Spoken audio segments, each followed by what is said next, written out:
Hello everyone. तो इस class में हम शेक्सपियर को डिस्कस करने वाले हैं, शेक्सपियर के क्वेश्चंस, जिसमें हमने 50 क्वेश्चंस रखे हैं शेक्सपियर से रिलेटेड। तो आप लोग अपना स्कोर करते रहिएगा, आपने कितना स्कोर किया है इसमें। ओके, चलिए फिर स्टार्ट करते हैं सेशन को। और शेक्सपियर से रिलेटेड सारे क्वेश्चन रहेंगे, आप लोग अपना रिवीजन कर सकते हैं। चलिए फिर स्टार्ट करते हैं सेशन को। फर्स्ट क्वेश्चन है, आज की क्लास का फर्स्ट क्वेश्चन है, Shakespeare was born at Stafford on Avon. यहाँ पे तो अपॉन एवॉन अब माना जाता है, ये चीज़ें ध्यान रखना है। Stratford was the name of the town where he was born. What was Avon? ठीक है, स्टैटफोर्ड क्या है? एक टाउन का नाम है जहाँ शेक्सपियर पैदा हुए थे। तो यहाँ पे पूछा गया कि एवॉन क्या है, तो डायरेक्ट हम आंसर पे आते हैं। 4 ऑप्शन पढ़ेंगे नहीं क्योंकि टाइम टेकिंग है। सो आंसर पे अगर हम आएँ तो एक रिवर है जो on the bank of which Stafford was situated. ठीक है, जो स्टैटफोर्ड है वो एक रिवर, एवॉन एक रिवर का नाम है जहाँ पे स्टैटफोर्ड सिचुएटेड है, स्थित है वहाँ पे। सो यहाँ पे सी ऑप्शन करेक्ट हो जाएगा। बस आप लोग स्कोर करते चलिएगा, क्वेश्चन अच्छे हैं और क्वेश्चन आपके एग्ज़ाम में भी आ सकते हैं, ऐसे क्वेश्चन हैं। How many plays did Shakespeare write in all? कितने शेक्सपियर ने कितने प्लेज लिखे हैं? शेक्सपियर ने कितने प्लेज लिखे हैं? तो यहाँ पे राइट आंसर क्या हो जाएगा? 37। कितने प्लेज उन्होंने लिखा है? 37। नेक्स्ट वन, इसमें ज़्यादा एक्सप्लेन नहीं करूँगी, बस हमको क्वेश्चन आंसर करना है और आप अपना स्कोर करते जाइएगा, रिवीजन करते जाइएगा कितना आपने सही किया है। How many sonnets did Shakespeare write in all? तो कितने सोनेट्स शेक्सपियर ने लिखे हैं? 154। सो राइट आंसर यहाँ पे क्या हो जाएगा आपका? बी हो जाएगा। नेक्स्ट वन पे आएंगे, what is Shakespeare's Venus and Adonis? Shakespeare का जो वीनस और एडोनिस है वो है क्या? शेक्सपियर का जो वीनस एंड एडोनिस है वो क्या है? नैरेटिव पोएम है, रोमांस है, कॉमेडी है या ट्रेजेडी है? तो शेक्सपियर के साथ एक और इनका पोएम आया था, the rape of Lucrece. The rape of Lucrece, ये दोनों ही क्या थे? नैरेटिव पोएम्स हैं। सो यहाँ पे आपका ऑप्शन ए हो जाएगा। यहाँ पे सी लग गया है, कोई नहीं, थोड़ा सा ओके। तो यहाँ पे जो राइट आंसर हो जाएगा सी ही है, मतलब अब ध्यान देना है नैरेटिव पोएम, इस पे ध्यान मत दीजिएगा, थोड़ा सा मिस टाइप हो जाता है ये। तो यहाँ पे राइट आंसर नैरेटिव पोएम हो जाएगा।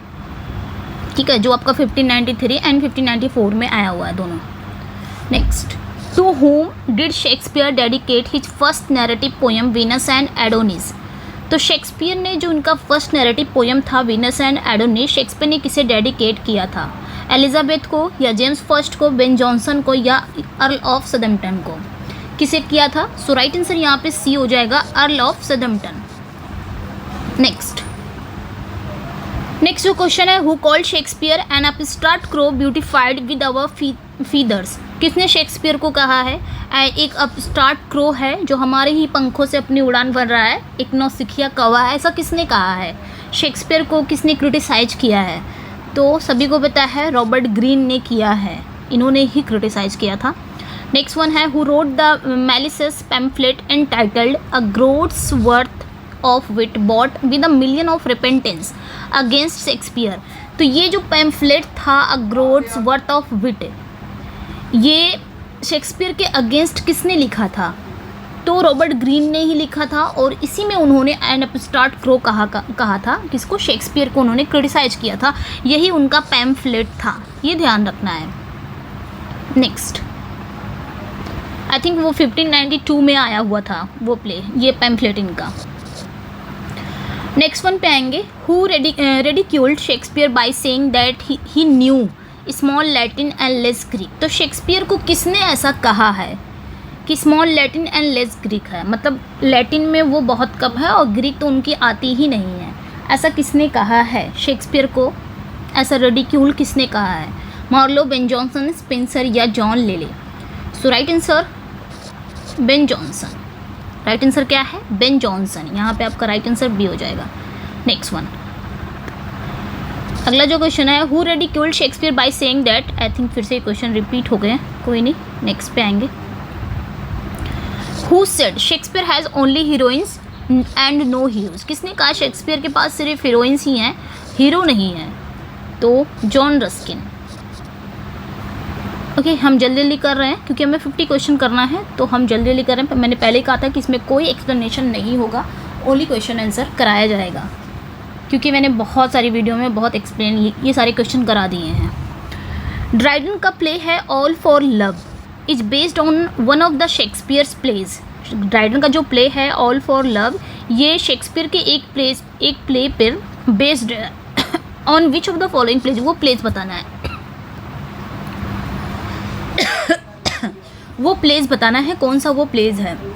ऑल फॉर लव ये ड्राइडन का है। तो रोमियो एंड जूलियट है कि एंटनी एंड क्लियोपेट्रा है, टेम्पेस्ट है, द मर्चेंट ऑफ वेनिस है। तो Antony and Cleopatra, Antony Shakespeare का जो एंटनी और क्लियोपेट्रा है इस पर बेस्ड है ड्राइडन का ऑल फॉर लव, ठीक है, जो हीरोइक कॉपलेट में लिखा गया है। ओके, ऑल फॉर लव ये ध्यान रखना है।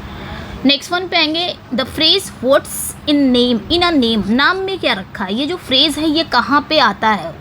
शेक्सपियर की किस प्ले में आता है? ओथेलो में, हैमलेट में, रोमियो एंड जूलियट में या जूलियस सीजर में? किस प्ले में आता है ये बताना है कि नाम में क्या रखा है।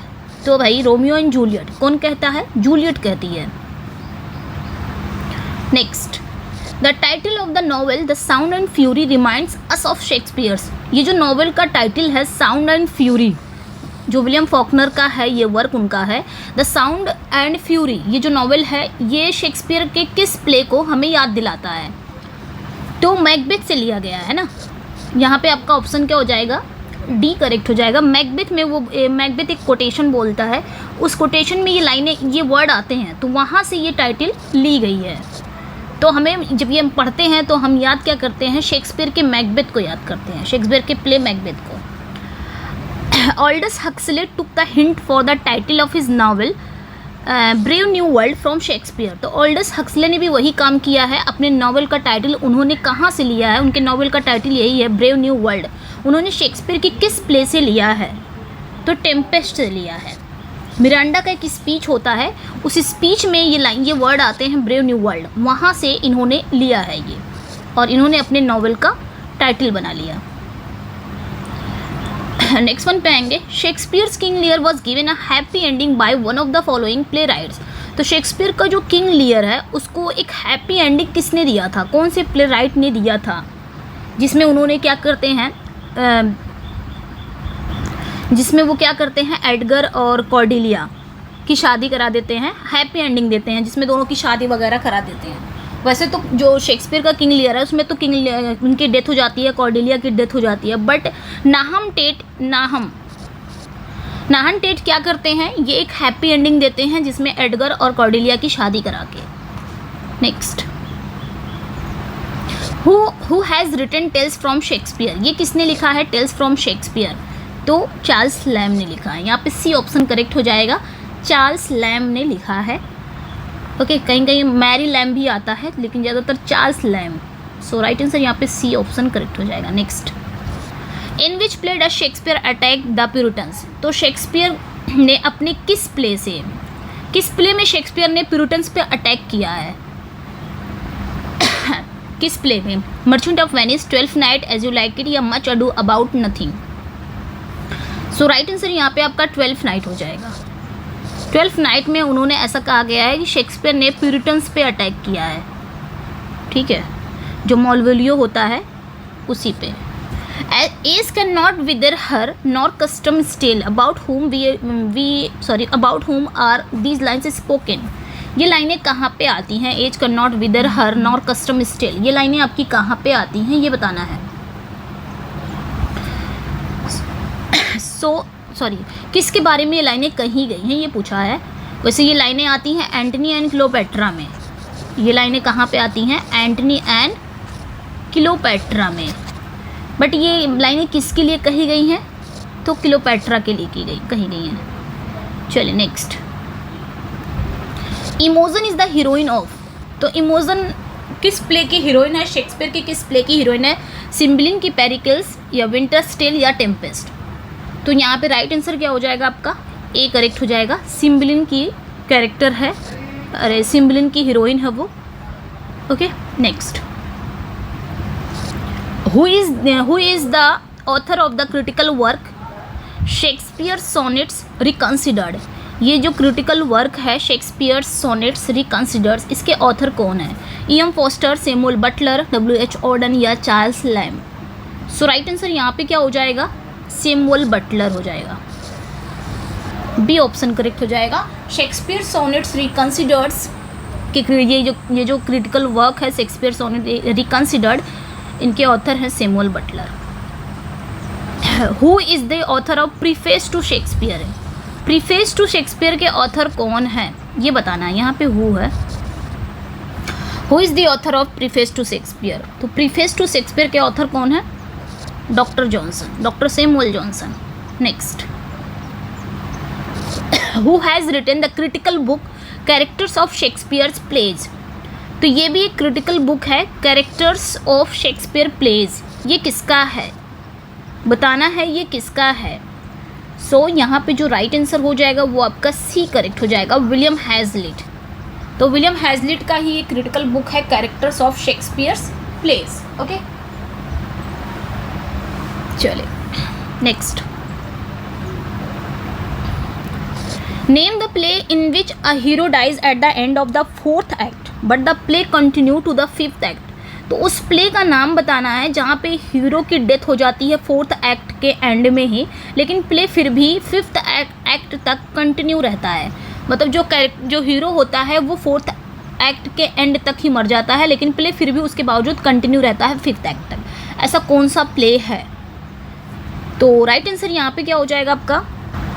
सो यहाँ पे राइट आंसर क्या हो जाएगा आपका? डी करेक्ट हो जाएगा, एंटनी एंड क्लियोपेट्रा। एक क्वेश्चन ऐसे भी बनता है कि एक्ट 3 तक हीरो की डेथ हो जाती है और उसके बाद भी प्ले कंटिन्यू रहता है 5th एक्ट तक, तो वो आपका जूलियस सीजर है।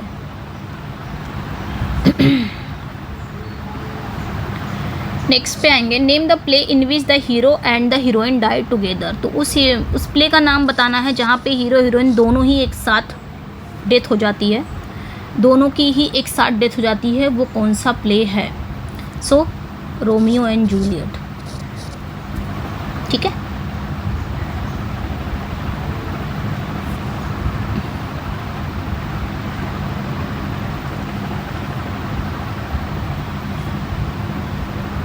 चलिए यहाँ पे राइट आंसर आपका सी हो जाएगा। विच of the following is not a Roman play? कौन सा रोमन प्ले नहीं है? तो यहाँ पे आपका Antony and Cleopatra Roman play है, कोरियोलेनस रोमन प्ले है, टाइटस एंडोनिकस ये भी रोमन प्ले है, बट पूछा गया है कि कौन सा नहीं है। सो राइट आंसर यहाँ पे आपका डी करेक्ट हो जाएगा, टिमोन ऑफ एथेंस, ये आपका रोमन प्ले नहीं है। Next, sweet are the uses of adversity in which play does this line appear. तो ये जो लाइनें हैं आपकी ये किस प्ले में आती हैं? सो राइट आंसर यहाँ पे क्या हो जाएगा आपका? एज यू लाइक इट में आता है ये लाइनें। ठीक है, sweet are the uses of adversity. Next, frailty thy name, जो कोटेशन की लाइनें हैं ना, इसका मैंने एक वीडियो बनाया है शेक्सपियर के पूरे कोटेशन की। अगर आपने नहीं देखा है या फिर मैंने जो 11 घंटे की क्लास दी है आपके 4 राइटर्स को, उसमें शेक्सपियर के सारे कोटेशन इंक्लूड है। आप जाके ज़रूर चेकआउट करिएगा, उसमें आप देख सकते हैं सारे कोटेशन को मैंने हिंदी में समझा के रखा है। ओके, तो जाके आप वहाँ पे चेकआउट ज़रूर कर लीजिएगा। अलग से भी दिया है और आपके जो मैराथन दिया गया है उसमें भी है, पूरे कोटेशन है। Frailty thy name is women in which play does this line appear. ये जो लाइनें हैं, frailty thy name is women, कमज़ोरी तुम्हारा ही नाम औरत है, ये किस प्ले की लाइनें हैं? किस प्ले में ये अकर होता है? Othello, Hamlet, King Lear, Macbeth. So B option correct हो जाएगा, ये आपकी बी ऑप्शन करेक्ट हो जाएगा। बोलता कौन है? ये हैमलेट, हैमलेट कहता है, और हैमलेट प्ले में हैमलेट। नेक्स्ट वन पे आएंगे, neither a borrower nor a lender be for loan of loses both itself and friend. These lines are quoted from Hamlet. ये लाइनें तो हैमलेट में आती हैं, बट कहता कौन है ये लाइनें? कि ना ही उधार दिया जाए ना लिया जाए, क्योंकि उधार देने और लेने से क्या होते हैं, जो रिश्ते होते हैं वो ख़राब होते हैं ना। तो ये लाइनें कौन कहता है? तो पोलोनियस कहता है, समझाता है अपने बेटे लियर्टिस को। वो जा रहा होता है फ्रांस पढ़ने के लिए, उस समय समझाता है there is a there is a divinity that shapes our ends, rough hew them how we will, from which play are these lines quoted। ये लाइनें कहाँ पे आती हैं? Hamlet, Othello, king Lear, Macbeth, ये सारे कोटेशन मैंने पढ़ा के रखे हैं। सारे कोटेशन, जितने भी कोटेशन है ना शेक्सपियर के प्ले के, सारे कोटेशन मैंने पढ़ा दिए हैं। सो राइट आंसर यहाँ पे आपका क्या हो जाएगा? ए करेक्ट हो जाएगा। हैमलेट की लाइन है ये भी। नेक्स्ट वन पे आएंगे। Cowards die many times before their death. जो कायर होते हैं वो अपने मौत से पहले कई बार मरते हैं। Valiant never taste of death but once. जो बहादुर होते हैं वो मौत का मज़ा सिर्फ एक बार चखते हैं। किस प्ले की लाइन है? तो जूलियस सीजर की ही लाइन है और spoken by Julius Caesar. Next one. Life's a tale, यानी कि life is a tale told by an idiot full of sound and fury. देखिए आया हुआ है यहाँ से। Signifying nothing, from which play are these lines quoted. ये लाइनें कहाँ पे आती हैं? कि जो लाइफ है वो एक टेल है जो एक इडियट द्वारा सुनाई गई है, जिसमें गुस्सा भी है, मतलब गुस्सा है, एंगर है। ये कहाँ पे ये लाइनें आती हैं? तो मैकबेथ ही बोलता है। मैकबेथ की ही लाइनें हैं, जब उसकी वाइफ की डेथ हो जाती है लेडी मैकबेथ की, तब की लाइनें हैं। ठीक है। The quality of mercy is not strained, it dropped as the gentle rain from heaven upon the place beneath. It is twice blessed. It blessed him that gives and him that takes. तो ये लाइनें कहाँ पे आती हैं? जो quality of mercy is not strained, ये लाइनें whose speech is this, ये किसकी स्पीच है? तो ये लाइनें आपकी आती हैं द मर्चेंट ऑफ वेनिस में। और ये लाइनें कहता कौन है? स्पीच किसकी है? पोर्शिया की है स्पीच। जब वो कोर्ट में लड़ रही होती है उस समय वो स्पीच देती है। किससे कहती है? साइलॉग से। Next. The lunatic, the lover and the poet are of imagination all compact. These lines are quoted from Midsummer Night Dream. ये लाइनें मिडसमर नाइट ड्रीम की है। But who speaks these lines, ये कहता कौन है? ये जो लाइनें हैं ये इसे मिडसमर नाइट ड्रीम की है, बट ये कहता कौन है? तो जो मिडसमर नाइट ड्रीम का जो किंग होता है थीसियस द्वारा ये लाइनें कही गई हैं। थीसियस मतलब वो कहता है, उसमें वो क्या कहते हैं कि पागल प्रेमी और कवि की कल्पना शक्ति की तुलना कर रहे हैं। उसमें वो पागल हैं, मतलब जो पागल है प्रेमी है और कवि की कल्पना शक्ति की तुलना वो कर रहे हैं इसमें। Next. This royal throne of kings, this sceptred isle, this earth of majesty, this seat of Mars, this other Eden demi paradise, who expresses the sentiments in Richard second. ये लाइनें आपकी रिचर्ड सेकेंड में आती है। तो कौन ये sentiment, कौन ये भाव जो चीज़ें हैं वो एक्सप्रेस कर रहे हैं रिचर्ड सेकेंड में? ये बात कौन कह रहा है? Richard second. तो जॉन ऑफ गॉन्ट, ये बातें जॉन ऑफ गॉन्ट द्वारा कही गई हैं। इसमें उनका कहना ये है कि वो क्या कह रहे हैं, वो इंग्लैंड की महिमा और सुंदरता का वर्णन कर रहे हैं। ठीक है, वो इंग्लैंड की महिमा और उसकी सुंदरता का इसमें एक्सप्रेस कर रहे हैं। नेक्स्ट वन पे, who is the messenger of the fairies in the tempest. तो टेम्पेस्ट में वो मैसेंजर कौन है, वो फेरीज कौन है टेम्पेस्ट में? सो राइट आंसर यहाँ पे एरियल हो जाएगा। Next. We are such stuff as dreams are made of and our little life is rounded with a sleep, who speaks these lines. ये लाइनें कौन कहता है? तो ये लाइनें भी आपके जो प्ले हैं टेम्पेस्ट से ली गई हैं। और प्ले के अंत में जो जादुई शक्ति वाला जो कैरेक्टर है कौन है? प्रॉस्पेरो। यस, प्रॉस्पेरो ये शब्द बोलता है और क्या कहता है? कहने का मतलब उनका ये है कि जीवन की नश्वरता और इस विचार को वे व्यक्त करते हैं कि हमारा जीवन एक सपने जैसा है जो नींद से घिरा हुआ है। इनके कहने का मतलब क्या है कि हमारा जो जीवन है वो एक सपने जैसा है और जो नींद से घिरा हुआ है। Next one. What is rape of Lucrece? ये क्या है? अभी मैंने बताया Venus and Adonis and rape of Lucrece दोनों ही क्या हैं? नैरेटिव पोयम है। In which play does Hermione appear as the heroine. तो किस प्ले में हरमियोन नाम की हीरोइन अपीयर होती है? हरमियोन। सो राइट आंसर यहाँ पे क्या हो जाएगा? बहुत ही इंपॉर्टेंट है, सारा कुछ ये कैरेक्टर पूछे ही जाते हैं कि कहाँ पे कौन सा कैरेक्टर किस प्ले में आया हुआ है। तो यहाँ पे राइट आंसर आपका डी करेक्ट हो जाएगा। Third, the Winter's Tale. Okay, next. He was not of an age, वो एक एज के नहीं है बट फॉर ऑल टाइम, हर समय के लिए है। Nature herself was proud of his designs, who praises Shakespeare in these word. इन शब्दों में शेक्सपियर की प्रशंसा किसने की है? तो ये जो शब्द हैं ये बहुत ही प्रसिद्ध नाटककार जो हैं वो बेन जॉनसन द्वारा शेक्सपियर के लिए लिखे गए हैं। उन्होंने शेक्सपियर के लिए बोला है। उन्होंने शेक्सपियर को एक ऐसे कवि के रूप में चित्रित किया है ना, जो अपने समय से परे था, और नेचर ने खुद ही उनकी रचनाओं पर गर्व किया। Nature herself is proud of his design, मतलब अपने समय से वो इतना परे था, और यहाँ तक कि नेचर ने खुद ही उनकी रचनाओं पर प्राउड किया है, उनके डिज़ाइन पे प्राउड किया। ऐसा किसने कहा है? बेन जॉनसन ने कहा है। My beloved William Shakespeare, mister William Shakespeare my beloved, जो इनकी पोयम है उसमें इन्होंने कहा है to be loved. Next one, he was the man who of all modern and perhaps ancient poets had the largest and the most comprehensive soul, whose observation is this। ये किसका observation है ये बताना है, ये किसने कहा है?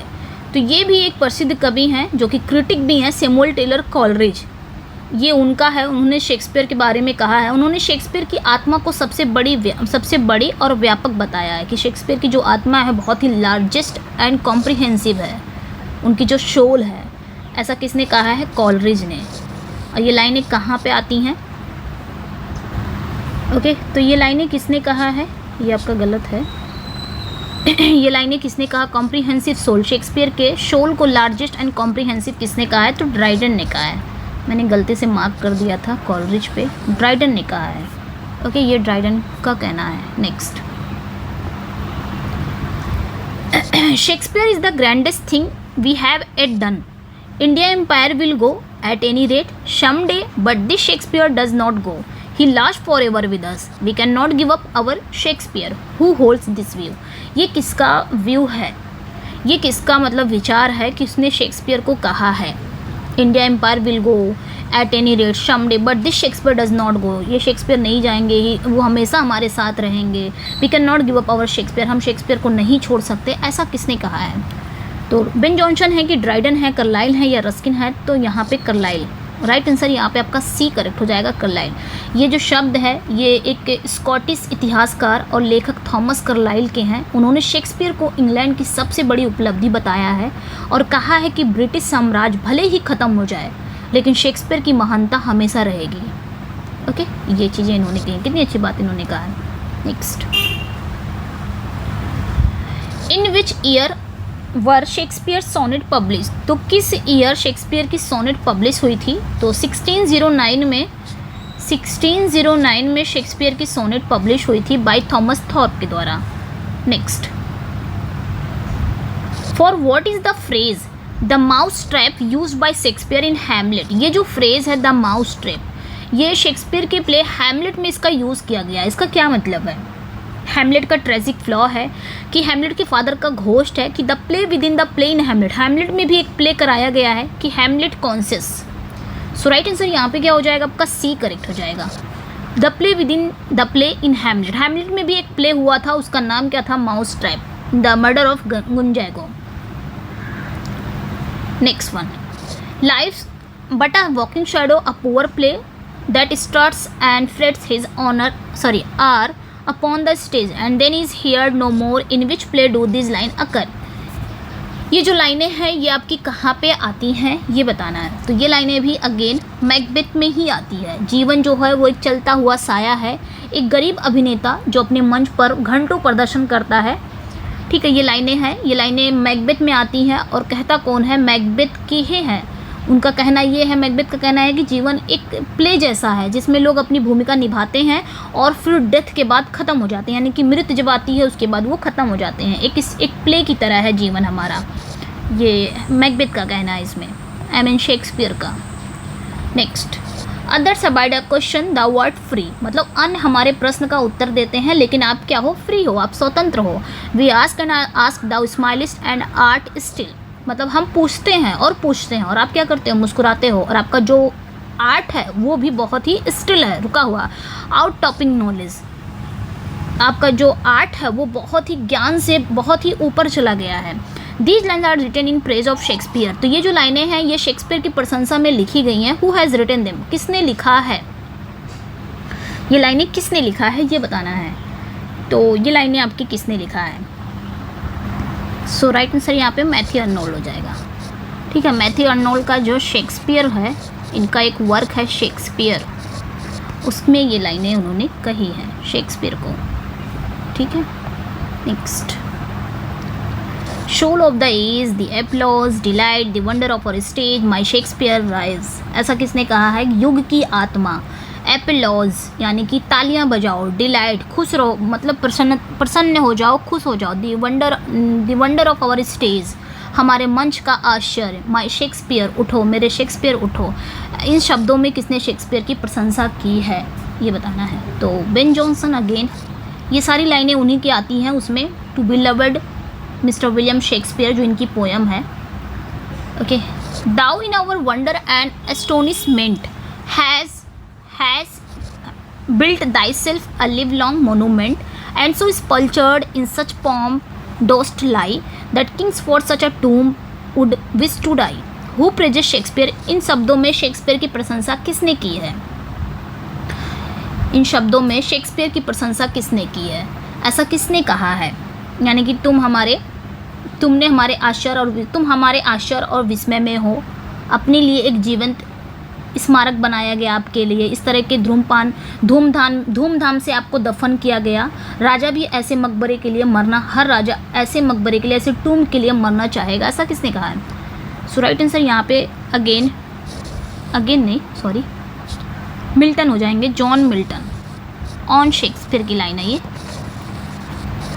जॉन मिल्टन साहब कहते हैं, ये डी करेक्ट हो जाएगा। Next, the greatest genius that perhaps human nature has yet produced our minded minded Shakespeare, who makes this observation. ये किसने ऑब्जर्वेशन किया है? द ग्रेटेस्ट थिंग, ऐसा किसने कहा है? तो कॉलरिज ने कहा है। किसने कहा है? कॉलरिज ने। सबसे बड़ी प्रतिभा जिसे शायद मानव प्रकृति ने अभी तक पैदा किया हो, हमारा बहुमुखी प्रतिभाशाली शेक्सपियर, ऐसा किसने कहा है? तो कॉलरिज ने कहा, जिन्होंने शेक्सपियर के मानव इतिहास की सबसे बड़ी प्रतिभा बताया है। इन्होंने शेक्सपियर को कहा है कि शेक्सपियर मानव इतिहास के सबसे बड़ी प्रतिभा हैं। Which of the following was the last play written by Shakespeare? तो शेक्सपियर का लास्ट प्ले क्या है? स्वान स्वांग जिसे बोला जाता है, स्वान स्वांग। तो ये आपका क्या है? Last play. So right answer यहाँ पे क्या हो जाएगा? Tempest. The rarer action is in virtue than in vengeance. This is the summing up of Shakespeare's philosophy of life. In which play does he expresses this philosophy? तो अपने किस play में Shakespeare ये फिलॉसफी एक्सप्रेस करते हैं ये बताना है। ठीक है, ये शेक्सपियर के जीवन दर्शन का सारांश है। उन्होंने इस दर्शन को किस नाटक में व्यक्त किया है? सो राइट आंसर यहाँ पे आपका क्या हो जाएगा? डी हो जाएगा। टेम्पेस्ट की लाइन है, the rare action in virtue than in vengeance. Okay, next. अगला जो क्वेश्चन है, लास्ट क्वेश्चन है, I will break my staff, मैं अपनी छड़ी तोड़ दूंगा, bury it certain fathoms in the earth, और उसे पृथ्वी के बहुत ही गहराई में ले जाके गाड़ दूंगा, and deeper than did ever plumb it sound, उससे भी गहराई में अपनी किताब को, I will drown my book, उससे भी गहराई में मैं अपनी किताब को डुबो दूंगा। In these words Shakespeare pronounce the ending of his dramatic career. तो यहाँ पे क्या कह रहा है कि इन शब्दों में शेक्सपियर ने अपने नाटकीय करियर के अंत की घोषणा करते हैं। In which play does he pronounce it, उन्होंने इसे किस प्ले में घोषित किया? तो टेम्पेस्ट। राइट आंसर यहाँ पे क्या हो जाएगा? टेम्पेस्ट हो जाएगा। ठीक है, ये टेम्पेस्ट की ही लाइन है, और ऐसा कहा जाता है कि ये टेम्पेस्ट में प्रॉस्पेरो कहता है जब वो जादुई चीज़ें ख़त्म कर देता है तो। ठीक है, तो ये जो प्ले है, ये टेम्पेस्ट प्ले में जो मेन कैरेक्टर है प्रॉस्पेरो द्वारा कही गई है। मतलब प्ले के अंत में प्रॉस्पेरो अपनी जादुई शक्ति को त्याग देता है, त्यागने का फैसला करता है और एक सामान्य जीवन जीने के लिए तैयार हो जाता है, और इन शब्दों के साथ वो अपनी जादुई जीवन और नाटकीय करियर के अंत की घोषणा करता है प्रॉस्पेरो। तो ऐसा कहा जाता है कि शेक्सपियर ने भी, ये शेक्सपियर के ही वर्ड्स हैं, उन्होंने ऐसा करके टेम्पेस्ट लिख के, लास्ट उनका टेम्पेस्ट ही था, उन्होंने अपने करियर को यहीं पर समाप्त कर दिया था, जो राइटिंग करियर उनका था। ओके, तो ये थे क्वेश्चन 50 क्वेश्चन। कैसे लगे अपना फीडबैक ज़रूर दीजिएगा, और जो चैनल पे नए हैं वो चैनल को सब्सक्राइब कर लेंगे, वीडियो को लाइक एंड शेयर ज़रूर कर दीजिएगा। और इसका PDF चाहिए तो आप मेरे व्हाट्सअप एंड टेलीग्राम पे ज्वाइन हो सकते हैं, वहाँ पे इसका PDF मिल जाएगा। और लिंक डिस्क्रिप्शन में दिया गया है, वहाँ से आप जाके जुड़ सकते हैं। मिलते हैं नेक्स्ट वीडियो में। Thank you for watching. Bye bye.